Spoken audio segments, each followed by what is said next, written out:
is nothing. Only warm primordial blackness. Your conscious ferments in it. No larger than a single grain of malt. You don't have to do anything anymore. Ever. Never, ever. Never, ever, ever, baby. An inordinate amount of time passes. It is utterly void of struggle. No ex-wives are contained within it.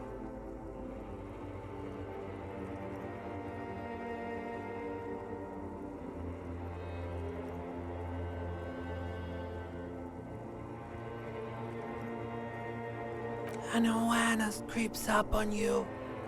A mass lies hidden in your dead angle, soaking in some lurid acidic source. It's bloated and shameful, a ball of meat surrounding you. This is a terrible line of questioning, and it will only lead to more awareness of the meat thing. Ex-love, ex-tenderness. It is foolish of you to resurface to the loss. Not after all the damage you've suffered to get here. Some of it irreversible. Stay. Sail with me through the abyssopelagic zone.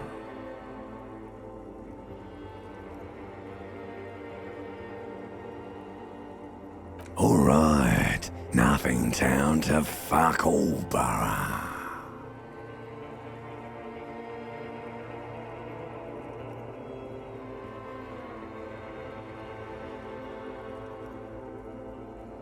Great choice, Elder One. It has always been like this, and it always will. The song of death is sweet and endless. But what is this? Somewhere in the sore, bloated man meat around you. A sensation. Like a fly to the ointment, your conscience sticks to it. The limbed and headed machine of pain and undignified suffering is firing up again. It wants to walk the desert, hurting, longing, dancing to disco music.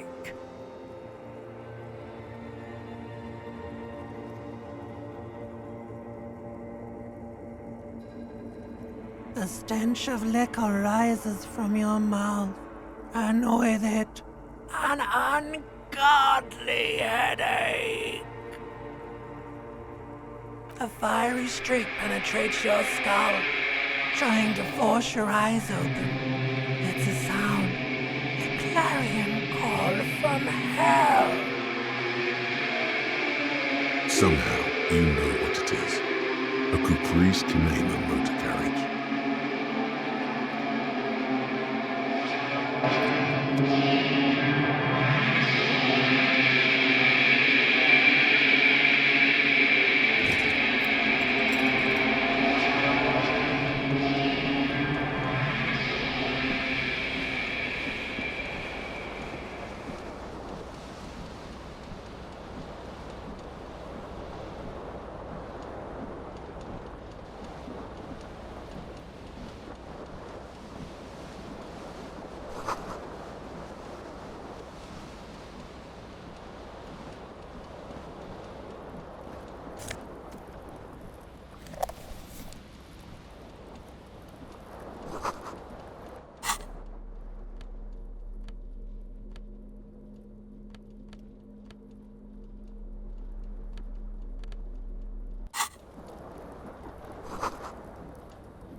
You hear a jingle.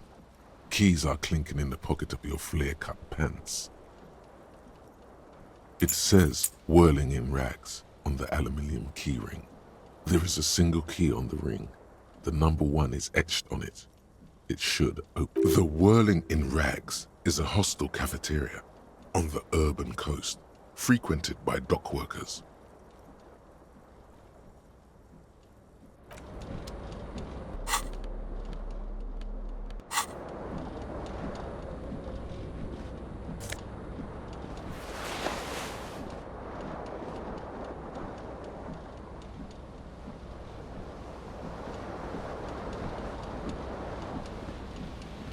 This fan has 2 chain pull switches. One ends in a tiny fan, the other in a light bulb. A truly horrific necktie has somehow attached itself to one of the blades.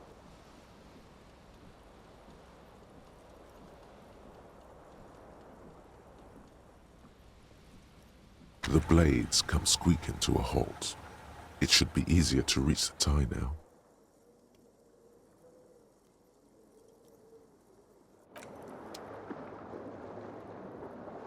This fan has two chain pull switches. You swoop up and catch the tie. Snap. It's released from the blade. What you have in your hand is a truly hideous necktie with 4 or 5 different patterns. The knot reminds you of a noose.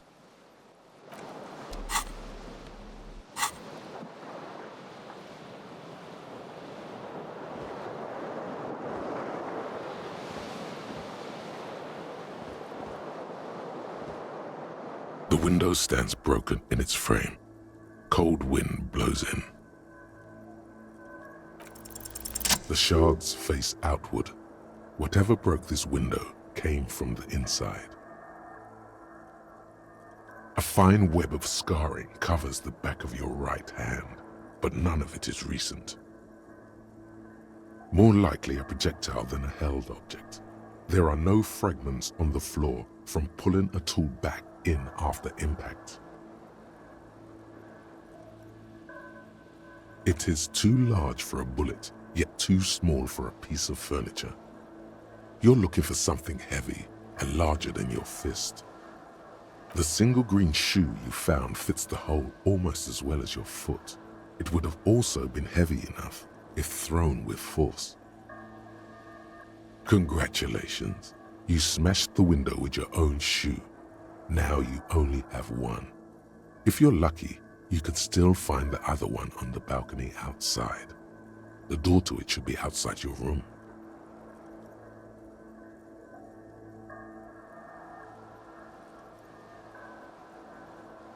A cool wind gushes in. Your toes curl up from the cold.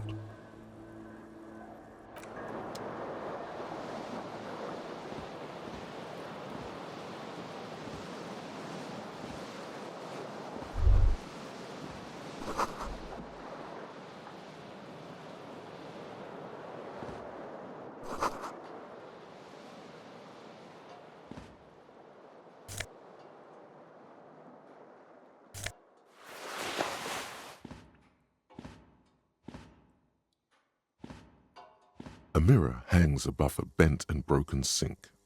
In a fierce discharge of masculine energy, someone has ripped half the faucet off. Was this not the same Elon that founds empires and lays waste to cities, virile, uncaring towards the little things? Probably not, no. Hot water sprays from the faucet's base, and steam covers the mirror. You cannot see yourself, just a vague impression of a man. Suddenly, you realize you have no memory of the face that awaits you there, underneath the soft vapor. As you slowly reach your hand towards the surface of the mirror.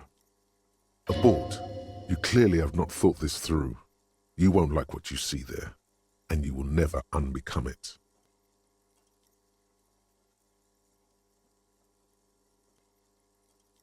Behold.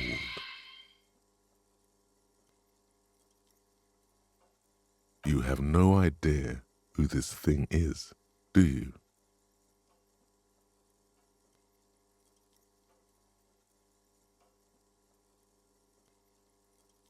Too late.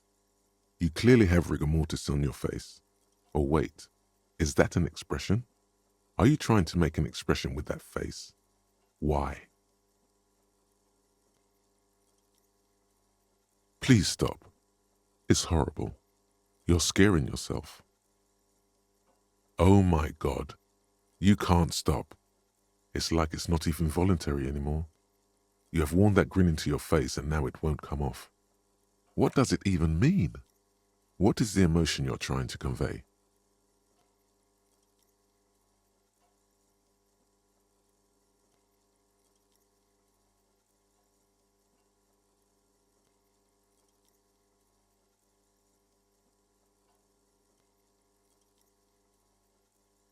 You are correct.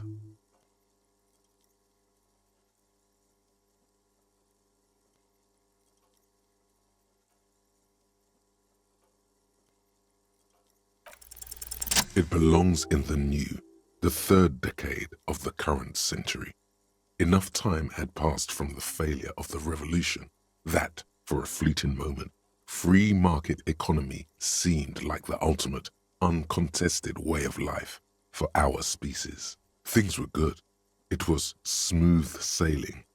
People made gold and champagne-tinted interiors and facades to suit the times, calling this the new style. But more importantly, disco happened. For Revachol, your city, that meant only one thing. Guillaume le Million. If it doesn't rhyme, you're not pronouncing it right.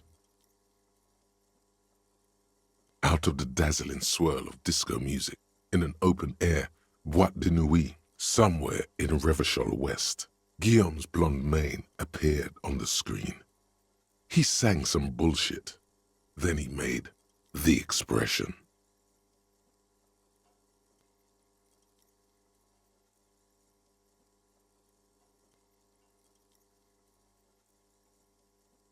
You have some understanding of the near history of disco. The rest is darkness, aside from the useless fact that the motor carriage outside was a caprice cinema. Some 20-odd years. There is a vast ocean of time between right now and the expression. Looking good on you, or anyone. Humanity has run aground in that time. It's a different world now. The expression is a relic. Everyone loved it. Maybe you thought some of the stardust would rub off on you. Maybe it did. Either way, it's all gone now. Only the grimace remains. The click is used to spur on a horse. It also features heavily in Guillaume le Million's regional mega hit, Don't Worry, Your Pretty Little Head. It doesn't have to be. You can swoon over Guillaume and his champagne-corked smile whenever you want to. Maybe some of the stardust will return. It's too late. Like an image on film. The expression belongs to your primary motor cortex. It would take a minor neurological miracle for you to cease producing it.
Hello, officer.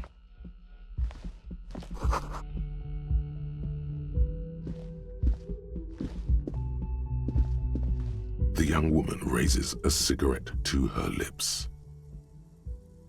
Her eyes are brown and her face is speckled with birthmarks. She can't be more than 28. A silver jumpsuit falls off her like scale armor, sparkling. This is the sparkle of too many nights out on the city.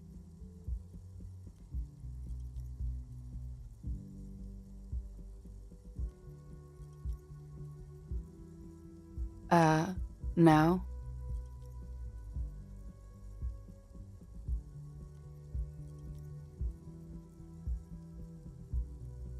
Because you're a police officer, sir. Okay, cool. I won't.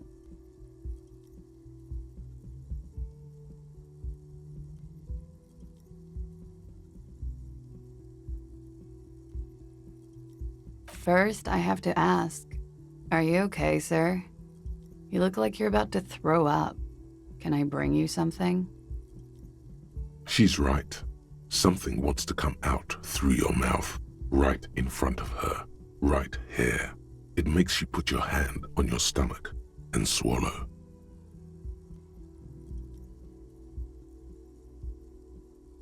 Sir, you've been here for 3 days. On official police business, no less.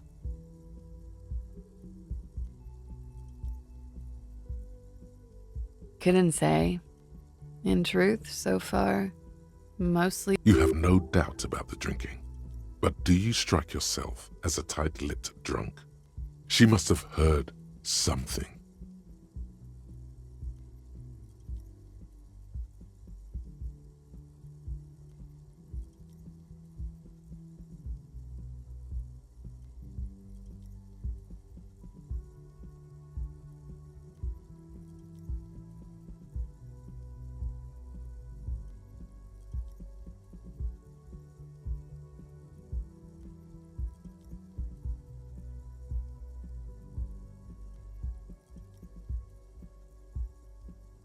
I can see that. Could it be because of the drinking? She hasn't had time to put her makeup on. This is her morning cigarette. She looks tired, her beauty waning faster than it ought to at her age.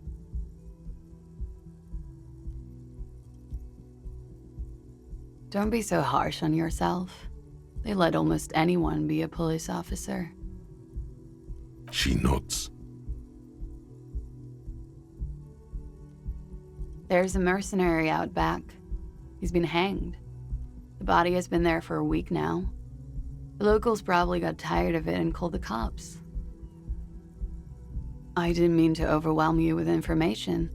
You seem a bit lost, officer. The words have already left your mouth.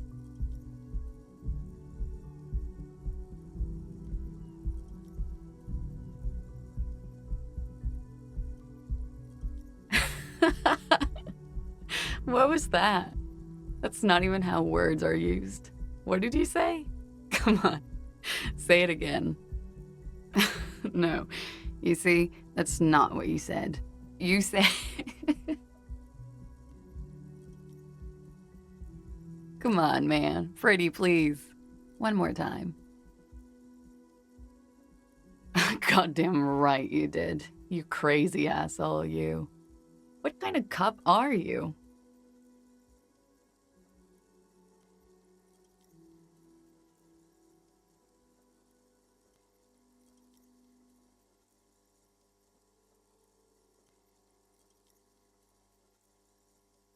Okay, sir.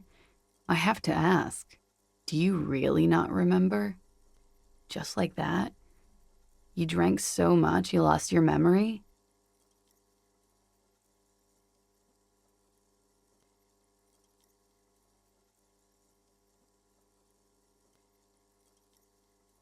I'm sorry. It's gonna suck for you later when you have to interrogate me.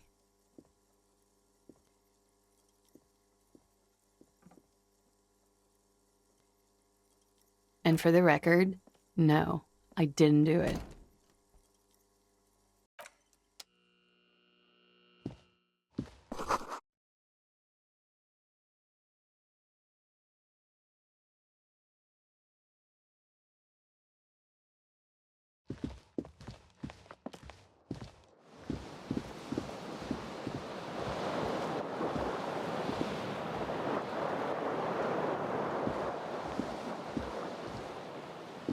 The window stands broken in its frame. The morning light hurts your eyes. It's hazy, but you see the ocean and some war-torn buildings.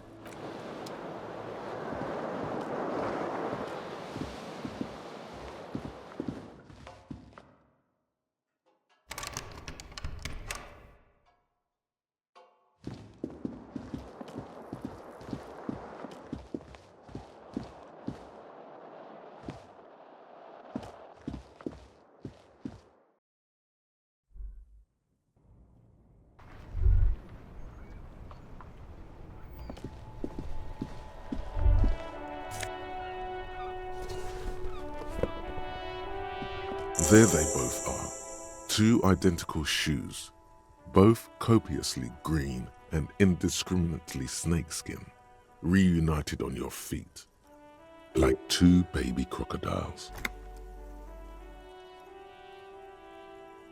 It's pretty clear a normal cop is not what you are.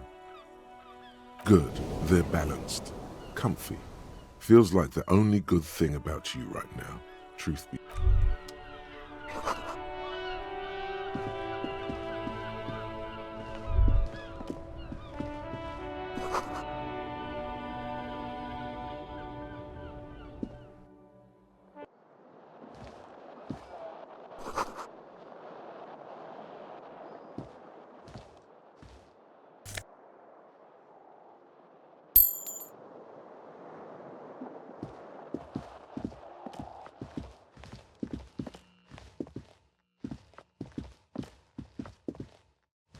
The door is closed.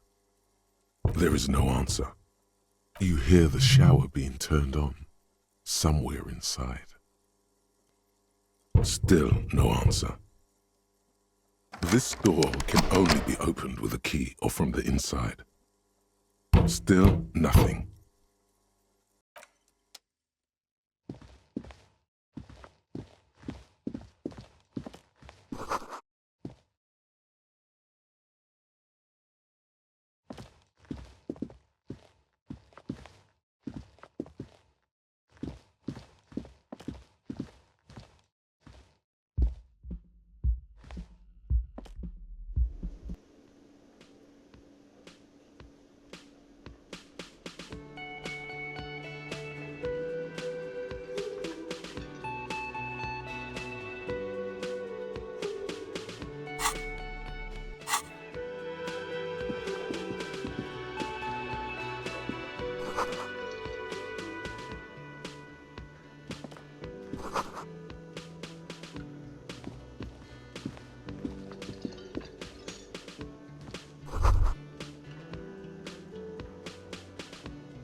You should totally sing karaoke here, the first chance you get. Your emotions need to be expressed. People need to know your vast, oceanic soul.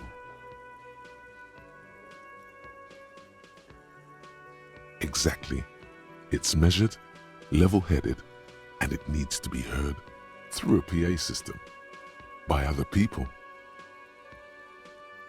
You should sing the sad small church song from that tape you found. Thought it was obvious.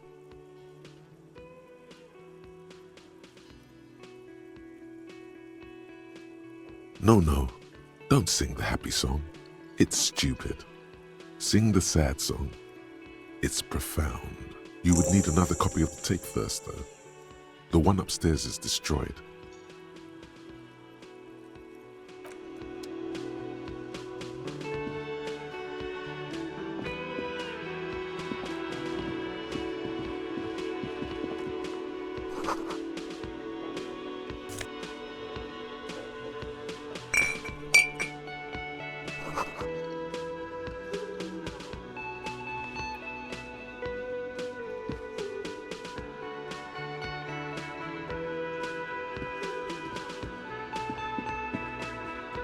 A man in his late 20s stands behind the counter, inspecting a stuffed seabird.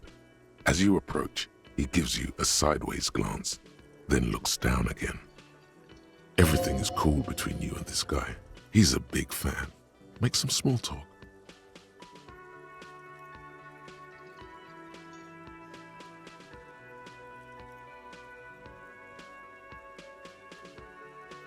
No, I'm not the bartender. I'm the cafeteria manager. He's very animated all of a sudden. This seems like a touchy subject. Mm-hmm. A competent work of taxidermy. The white and brown seabird lies among piles of coasters and drying mugs. One of its wings broken. The man is trying to mend it.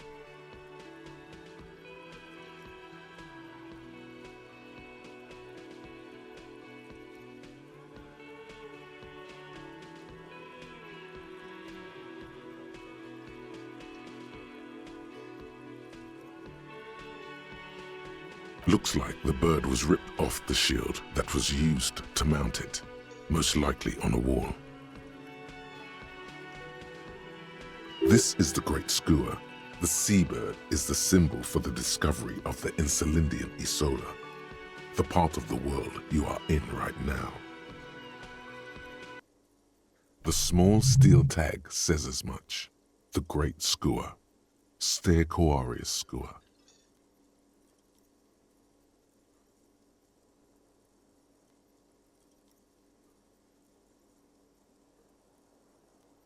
Look, your buddy is over there. Why don't you go and talk to him, okay? He pretends not to hear you, concentrating on the bird instead.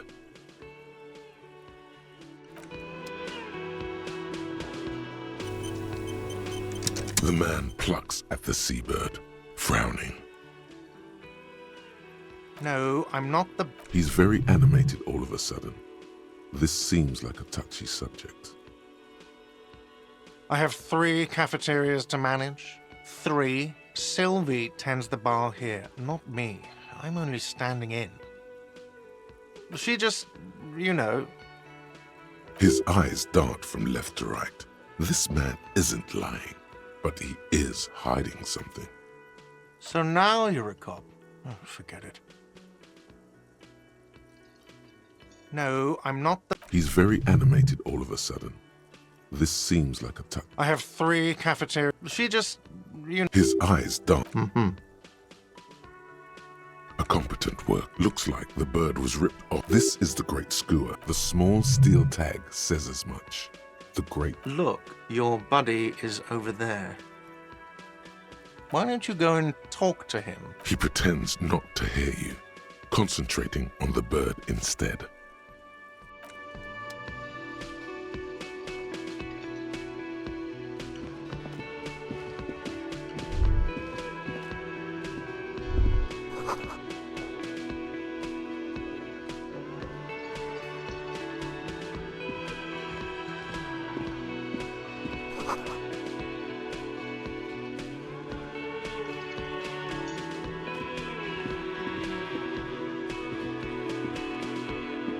Hello, sweetie.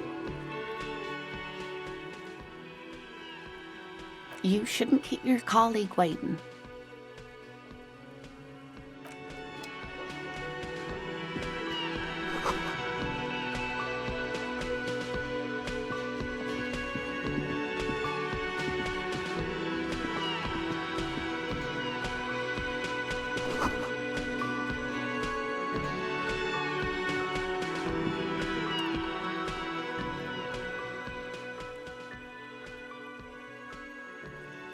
A colorful piece of plastic is dangling from his carabiner. Makes your fingers itch. On the counter, rolled out of his open hand, you see a blister pack of headache medicine.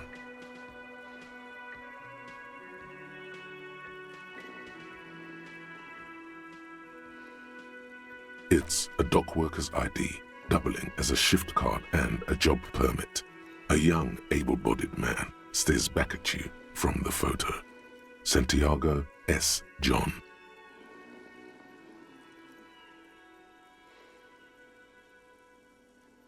The man does not mind. You probably need them more than he does. You've just picked up some magnesium.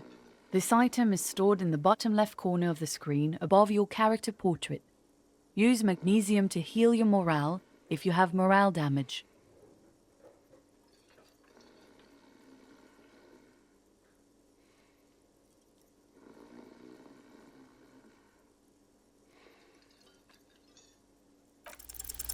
Your fingers find their way into the shackle, flicking open its spring-loaded gate. The metal loop holds the plastic ID and a leather-bound pocketbook. The man emits a loud snore. Is he about to wake up? Doesn't look like it, but you never know. Better be quick.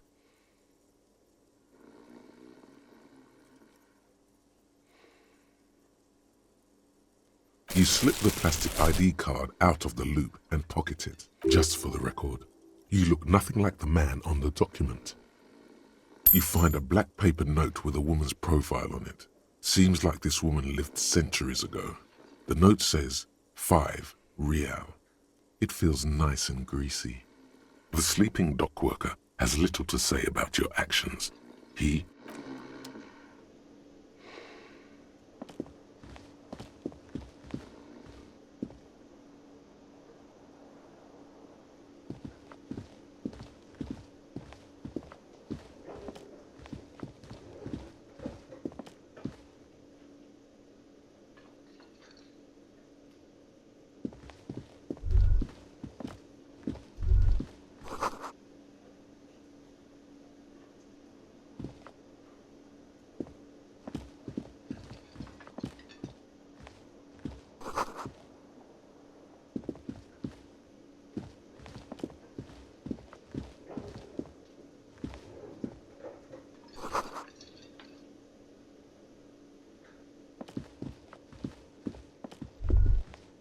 The theme on that pinball machine is a standard royalist theme, used on everything from pinball cabinets to full-flavor cigarettes.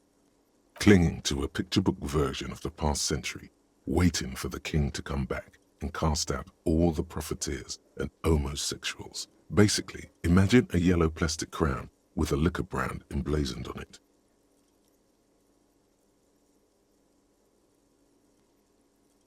The sentiment is called anti-centennial nostalgia, pining for a time before the turn of the century. It's common even now, after 50 years.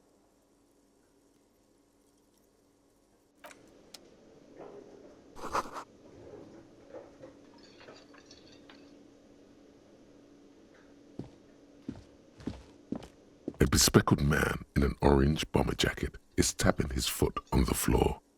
Looks like he's waiting for someone. You. As you approach, he narrows his eyes and extends his hand in greeting. On the sleeve of his bomber jacket, as well as on its back, are the same enigmatic white rectangles as on your blazer. Hello, I'm Kim Kitsuragi, Lieutenant, Precinct 57. You must be from the 41st. You realize he's waiting for your name. Raphael Ambrosius Cousteau.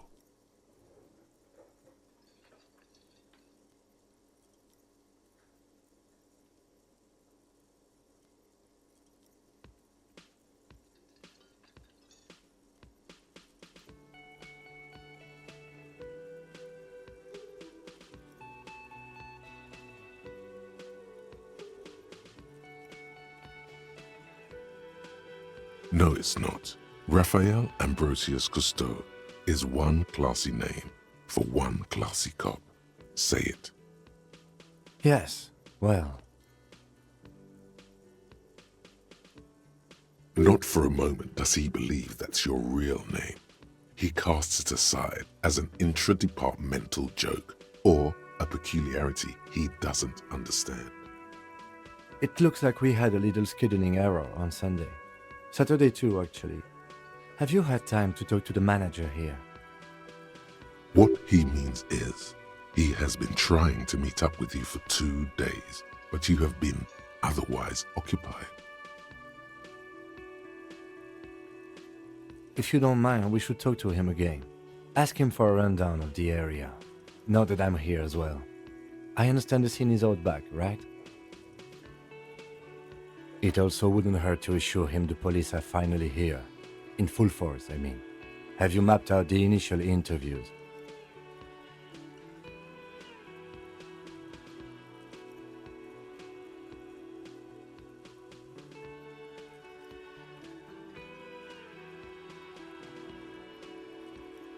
At the 57th, we like to prepare an initial list of persons of interest, and then just skim the surface. Prepare the field, get to know the players. You don't do that? Maybe it's not an inter-district practice. Right. And the interviews?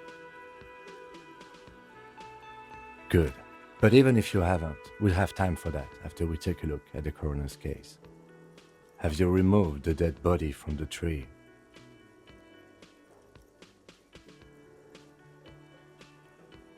Completely.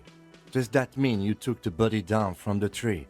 So, the body is still in the tree, where it has been hanging for 7 days straight. We should go there as soon as we are done talking to the owner.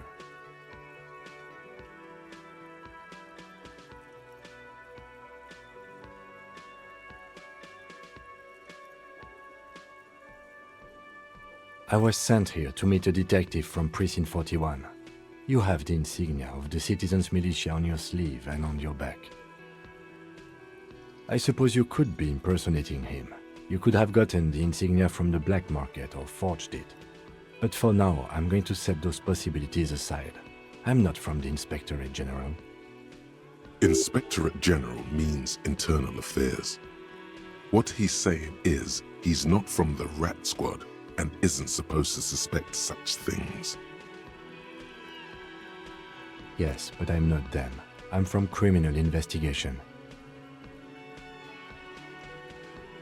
Yes. They are not just white rectangles. They bear a halogen watermark with the letters RCM and a pattern resembling the street grid of Revachol West. I would ask you to step into the headlights of my motor carriage, but again, it's none of my concern. I just need you to do your job. You mean you don't have a badge?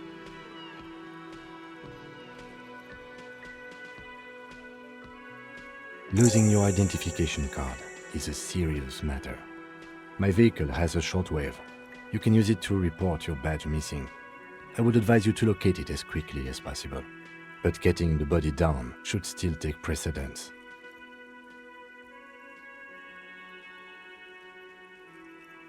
I can see you drank last night and the night before, and that you are still drunk now.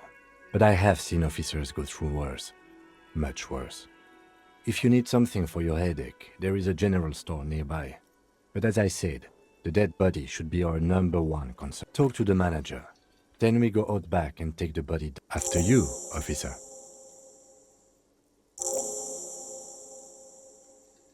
Lieutenant Kitsuragi is now in your party. You can talk to him whenever by interacting with him.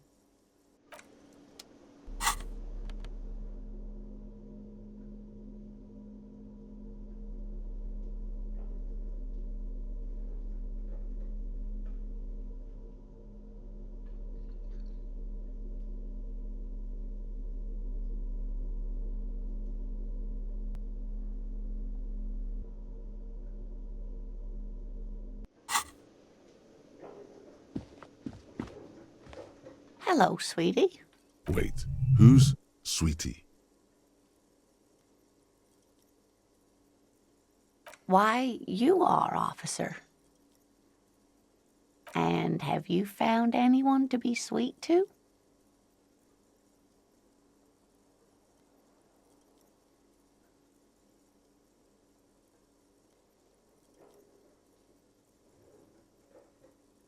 I'm sorry if I was being overly familiar. You must forgive me. I'm getting so scatterbrained. I completely forgot to introduce myself. I'm Lena, My husband Morel and I are staying with our friend Gary just down the street, but I come here for tea when they're away. This Lena is wacky enough for the motley crew. Hire her on the spot.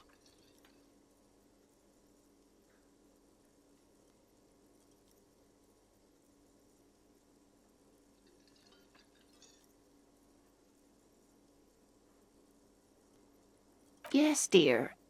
I'm a paraplegic. A paraplegic is someone with limited or no ability to use the lower half of their body. Paraplegia is caused by spinal cord injuries, like falling from a great height, or a grenade explosion.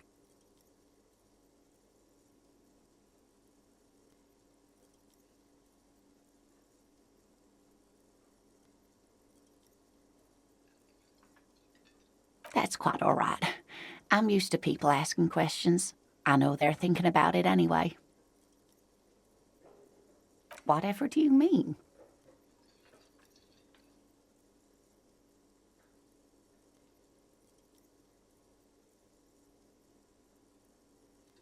Sequence killers? Oh my.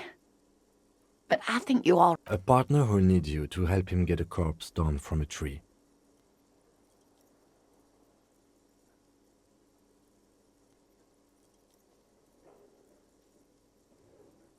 I can assure you with absolute certainty, there are no sequence killings taking place. Now, gentlemen, no need to squabble.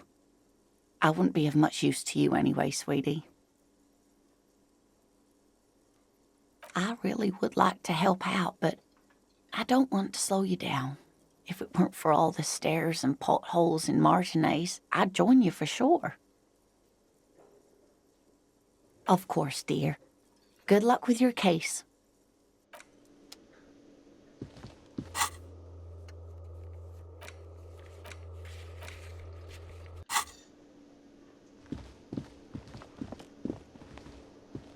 The man with the unimpressive beard notices you approaching. He drops the ledger he was holding and turns to the lieutenant. Mr. Gart, right? You run this place. Yes. I am Kim Kitsuragi from Precinct 57. This is an inter-district investigation, so joining me from Precinct 41...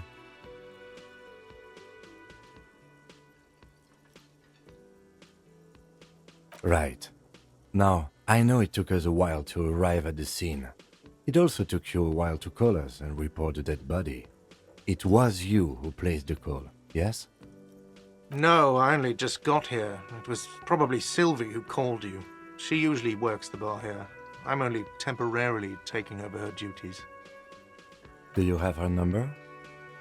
As a matter of fact, I do.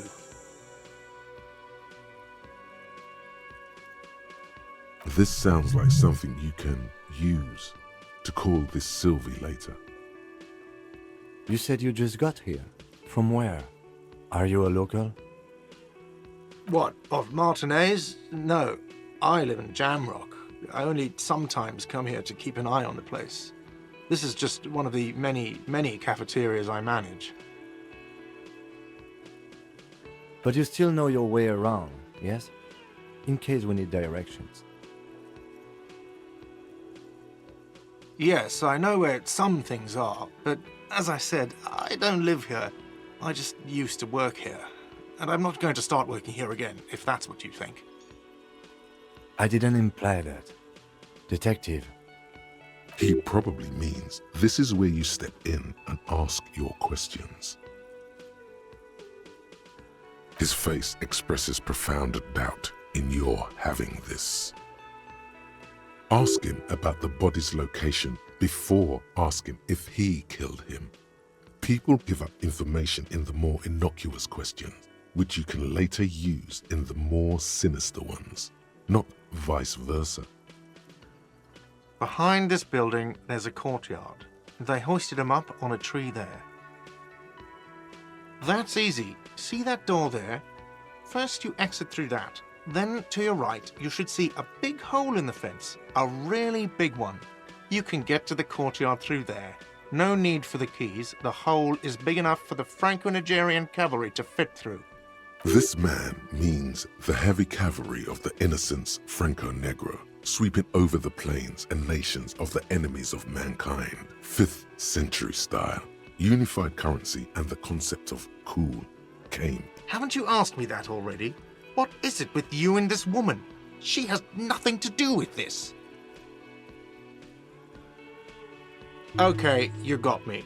She went away because of the dead body out back. And because I asked for her number. That's why Sylvie went away. I hope you appreciate that. Thank you.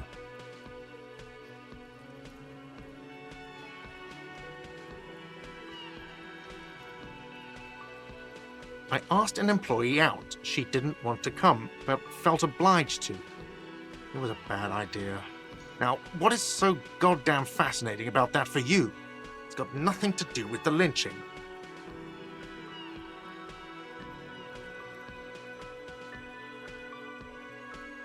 Good for you. Was there something else? I'd like to get... I don't know who killed him. I'm not the police. That's... This is it. He said they hoisted him up on a tree. Who is this they, if he doesn't know? Oh, people are saying it was the union dock workers, that it was a lynching.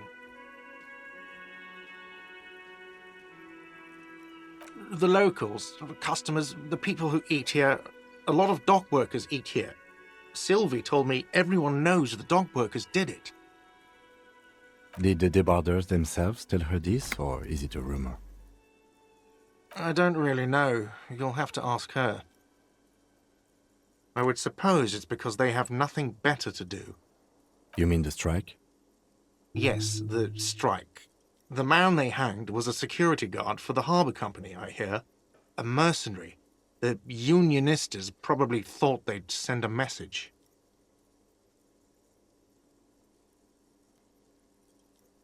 The lieutenant turns the page in the little notebook he's been scribbling in.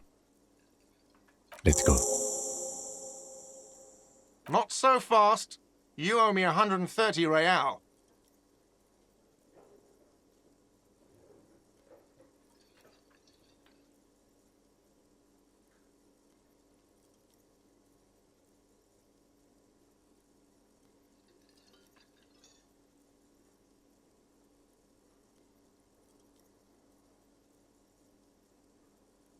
Oh, excuse me. You owe me 130 real. The IIR, or Inter-Isolary Real, is the global reserve currency. Whatever part of the world you're in right now, it's safe to assume he means you owe him some money. Wow, you're a genius. Yes, that's right, money. You owe this establishment 130 real. Let's see. 3 nights at a tariff of 20 real comes to 60 real. Then there's the window you annihilated. The hole in the window was the first thing I saw when I came to work. So don't try to tell me you didn't. That will be 40 real in damages. Another thing you've annihilated is half the bar. You've run a tab of 30 real. Actually more, but we'll round it down to 30 for your hard work maintaining the stability and order of Revachol. That's 60 plus 40 plus 30 equals 130 real. And yes, real is still money. What are you, a philosopher?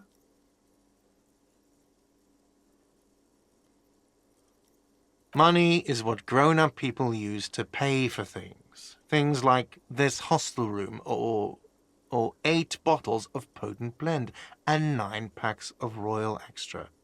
We use it for everything, really.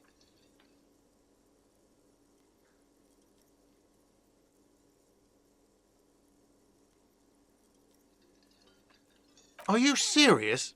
From your work? I don't know. You can take bribes, I guess. I'm sorry. I don't think cops can take bribes. Some do take recompense, but only to survive.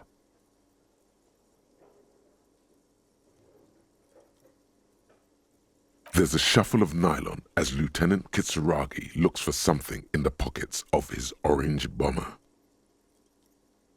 I'm sorry, but he has to pay.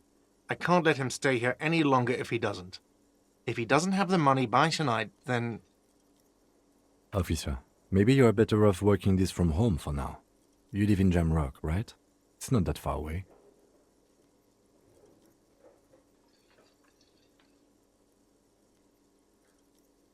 You mean somewhere else to run up a huge debt?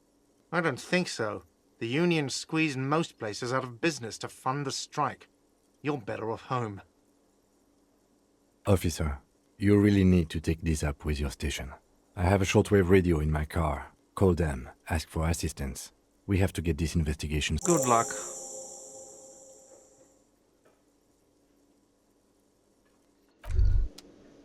By the way, where is home? The address is coming up blank, and this place sure isn't it. But you've been at this hostel cafeteria for only 3 nights.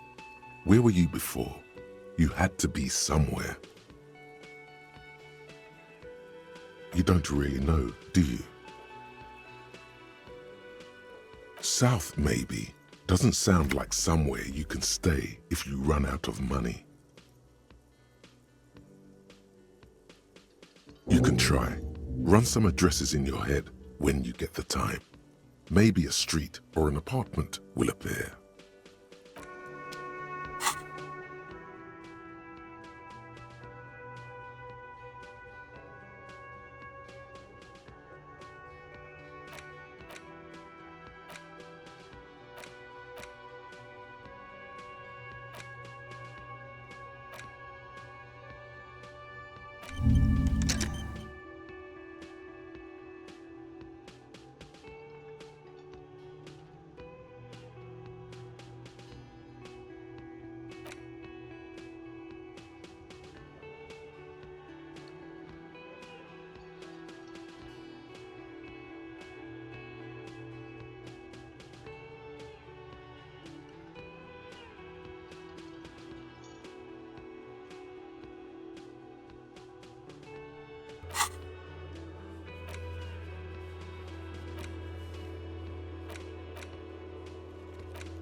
Can I help you?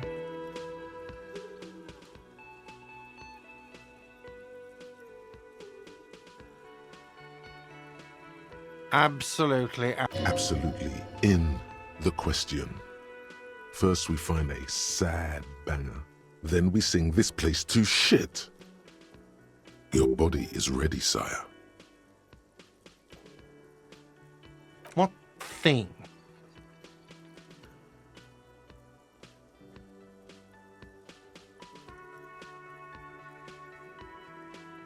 Yes, not the whole damn Union, thank God.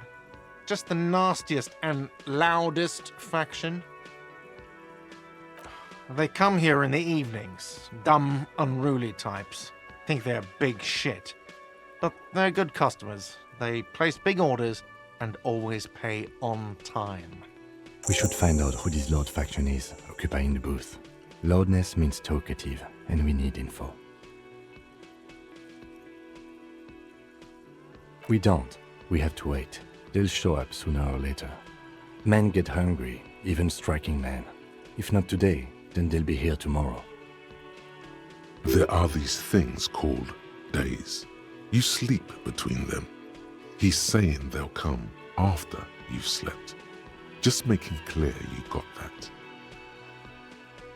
What are you, a cook now? That's none of your business. No, you don't.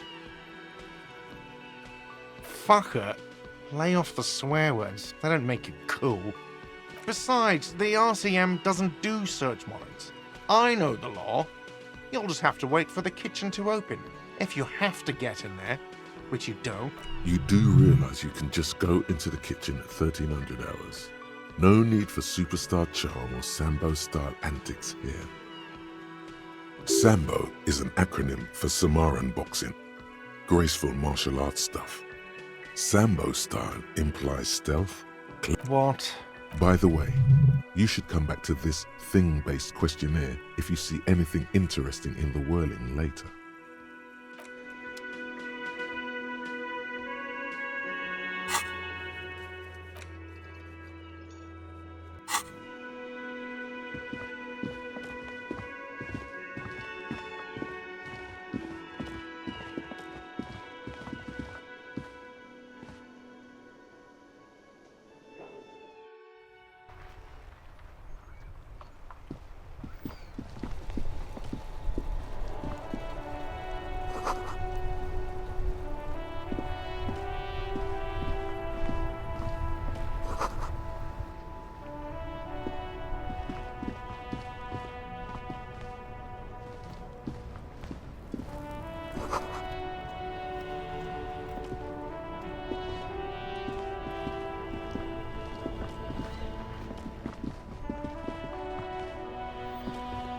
The RCM in Martinez. What can I help you with? We don't see a lot of police around here, that's all. Of course. What can I help you with? Me? I am just a gardener. She hides it well, but behind the sweat and dirt there is something else in her rigid posture. Is there? The quickness of the reply certainly does not prove you wrong. I am working. I have a greenhouse in the yard there. I've been trying to get some work done. Well, as you probably know, there's a corpse hanging from a tree there. It smells pretty bad, so I have to take breaks. Don't worry, miss. We are here to clean it up. You can get to work soon. Thank you. My head is about to explode from all the salts I've had to inhale. Salts? Ammonium salts? Perhaps useful for later. Excuse me? Oh, well, I didn't write it there. I'm just sitting here. Okay. Excuse me? Oh, I don't know anything about that either. As I said, Pig is a widely used term for members of the police. It's not loving. No need to worry. We are not saying you did. okay. Well, I didn't. Of course, I won't hold you back. If there's a corpse, then you're going to need those gloves for the autopsy. Sure, keep them. I have another pair.